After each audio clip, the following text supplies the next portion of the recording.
রিজিক নিয়ে টেনশন করবেন না। এখনকার যুব সমাজের সবচেয়ে বড় টেনশন রিজিক। একটা জব, একটা ভালো জব, একটা ভালো ব্যবসা, সে সিকিউরড লাইফ চাচ্ছে। রিজিক নিয়ে চিন্তা করবেন না।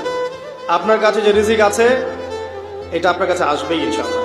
হয়তো সময় লাগছে কিন্তু আপনার কাছে আসবে ইনশাআল্লাহ তাআলা।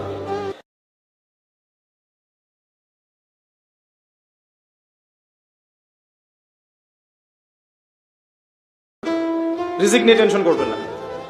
এখনকার যুব সমাজের সবচেয়ে বড় টেনশন রিজিক।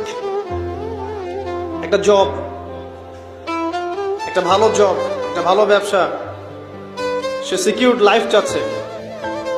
রিজিক নিয়ে চিন্তা করবেন না।